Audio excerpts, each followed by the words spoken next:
मसीह के नाम में मैं आप सबको नमस्कार करती हूँ। प्रभु यीशु मसीह में हम सब आनंदित होंगे। पिता आपको सबों को ब्लेस करे, आशीष दे। आज का जो वचन है, जिस वचन से हम परमेश्वर की कुछ बातों को सीखेंगे, वो है मत्ती 23 से। हालेलुया। इसका टॉपिक एक्चुअली इस जो ये प्रीचिंग का जो टॉपिक है वो मैंने ये रखा है।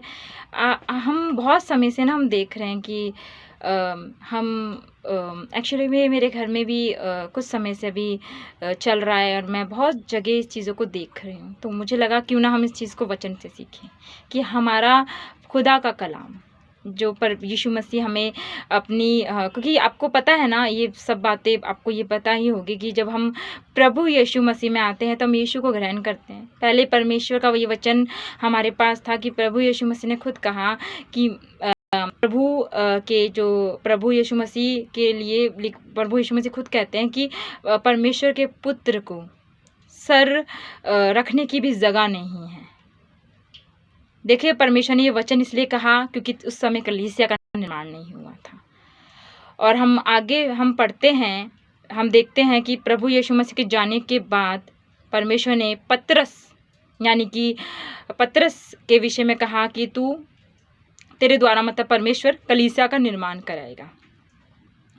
आज भी मैं आपको बता दूं, परमेश्वर ने ये कॉलिंग परमेश्वर बहुतों को देता है जिनका काम होता है परमेश्वर की कलीसिया को खड़ा करते हैं। उनको परमेश्वर की कलीसिया करने का अभिषेक होता है। हालेलुया। परमेश्वर अपनी आत्मा के द्वारा बहुत सारे काम करते हैं, जैसे कि हम बाइबल से हम जानते भी हैं, पवित्र आत्मा में प्रकट करता है। तो आज का वचन है, हम लोग बहुत से लोग हैं जो हम स्पिरिचुअल फादर करके बहुत सारे लोग कंफ्यूज हो रहे हैं बहुत ज़्यादा। तो हम आज सीखेंगे कि वचन क्या कहता है। देखिए, मत्ती 23 में परमेश्वर ने कहा कि बाज़ारों में नमस्कार, और मैं 7 से पढ़ रही हूँ, मत्ती 23 का 7 से पढ़ रही हूँ कि बाज़ारों में नमस्कार और मनुष्य में रबी कहलाना उन्हें भाता है। किनको? फरासी और शास्त्रियों को, यानी कि जो पुराने परमेश्वर को मतलब जो हमारा परमेश्वर को जिनको मानते थे इजराइली लोग, वो फरासी और जो हमारे शास्त्री भाई बहन हैं, जो कई बार मसीहों में भी अब आ चुके हैं, मसीहत में भी वो आ चुके हैं और आत्मा से उन्होंने वचन ग्रहण नहीं किया, तो उनको बहुत दिक्कत होती है जब आत्मा की बातें होती हैं। तो ऐसे जो प्रभु के कुछ लोग हैं जो बोलते हैं ना कट्टर एकदम, जो परमेश्वर की आत्मा वचन सबको मतलब तोड़ मोड़ के पेश करते हैं, उनके विषय में मैं कह रही हूँ। उन शास्त्रियों और उन फरासियों के विषय में बोल रही हूँ कि अभी भी आपको बहुत सारे शास्त्री मिल जाएंगे और बहुत सारे फरासी मिल जाएंगे। ये मत सोचिएगा कि ये वचन पुराना हो चुका है। ये परमेश्वर का वचन एकदम न्यू है। अभी भी बहुत सारे हमारे अभी भी कुछ लोग मसीह और कुछ लोग मसीह लगा कर बैठे हैं, और बहुत सारे शास्त्री फरासी हमारे आसपास हैं। हो सकता है कुछ वीडियो देखने भी आएँ, तो मैं उनके विषय में वो कमेंट करें या कुछ बात बोलें जो मेरे पर्सनल उसमें भी जाकर बोलते हैं। तो देखिए, हम वचन से सीख रहे हैं कि लिखा है कि भोजन के मुख्य शास्त्र स्थान पर वो सभा के मुख्य आसन है। बाजारों में नमस्कार और मनुष्य में रबी कहलाना उन्हें भाता है।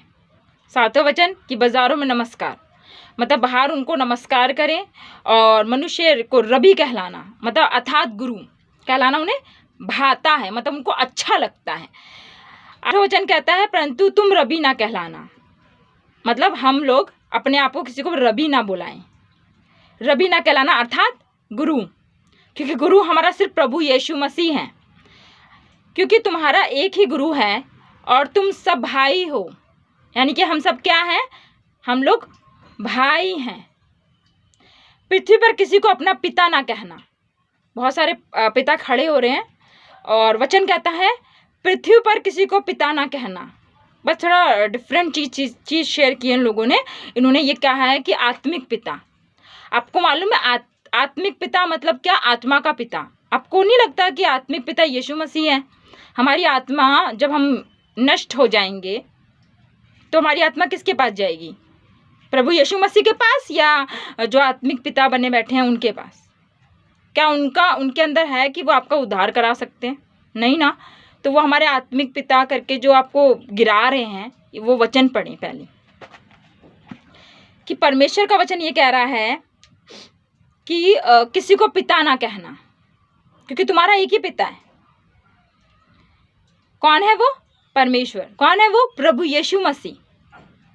और आप मेरा एक वीडियो मैंने पहले शेयर किया था, उसमें मैंने साफ आपको कहा था कि प्रधानों पर जो भरोसा रखते हैं एक दिन वो नष्ट हो जाएंगे, और 146 में है वो लोग नष्ट हो जाएंगे, और जिस दिन वो नष्ट होंगे उनकी सारी युक्तियां भी नष्ट हो जाएंगी, परंतु उनके अंदर उद्धार करने की कोई सामर्थ्य नहीं है।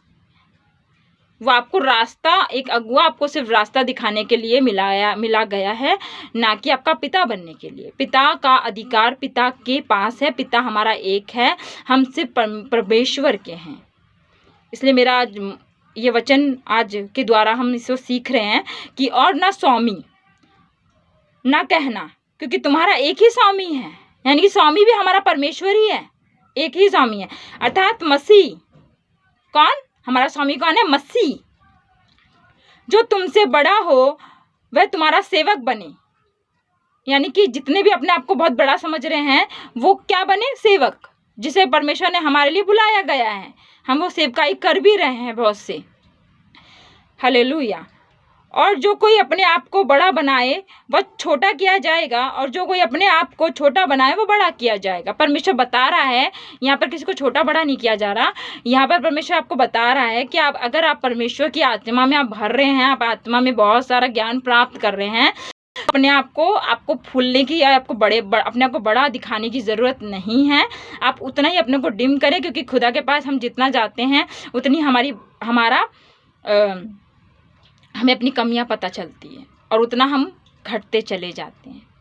इसलिए खुदा का वचन, आज का जो वचन है यही है कि हमें ना किसी को पिता बनाना है, ना किसी को स्वामी बनाना है, ना किसी को अपना, लिखा है कि यहाँ पे ना कोई स्वामी है, ना कोई गुरु है, और ना यहाँ पे लिखा है ना कोई रबी है। रबी और गुरु एक ही चीज़ है, वो एक शब्द दूसरा यूज़ किया गया है, पर मतलब वही है कि परमेश्वर कहता है ना आपको यहाँ पे किसी को गुरु बनाना है, ना आपको किसी को स्वामी बनाना है, ना आपको यहाँ पे किसी को पिता बनाना है, क्योंकि हमारा जो कोई है वो प्रभु है। और जिस वजह से मैंने बताया कि हम परमेश्वर में कनेक्ट होने, और पिता वो हम एक मार्गदर्शक है। जब हम खुदा से प्रार्थना करते हैं वो एक माध्यम है जिसके द्वारा हम परमेश्वर की कुछ बातों को जानते हैं। इसमें आपको ये बहुत ज़्यादा कॉम्प्लिकेटेड नहीं है, ये बातें साफ है कि हम सब भाई और बहनें हैं। और जब भी आप देखेंगे कि आप कोई भी प्रभु का कोई भी दास खड़ा होगा, वो क्या कहता है, उसके शब्दों पे ध्यान दीजिए। वो बोलेगा, आपको ये नहीं बोलेगा, वो बोलेगा हे मेरे भाइयों और मेरे बहनों। जैसे मैंने आपको, जब मैं आपको मैं वीडियो चालू की तो मैंने कहा कि मैं आपको यीशु मसीह के नाम में, मेरे भाइयों बहनों, मैं आपका नमस्कार करती हूँ। तो हम सब भाई बहन हैं, और हमारा गुरु, हमारा स्वामी, हमारा पिता, हमारा रबी सब प्रभु यीशु मसीह है, सब परमेश्वर है। तो किसी को भी पृथ्वी पे ऐसा दर्जा मत दीजिए कि परमेश्वर का जो आपका रिलेशनशिप है वो थोड़ा डगमगा जाए, क्योंकि हम कई बार उनको परमेश्वर का दर्जा दे देते हैं, जिस कारण हम परमेश्वर से कई चीज़ों को सुन नहीं पाते, समझ नहीं पाते। तो परमेश्वर आप सबों को आज के वचन के द्वारा आशीष दे। आमीन।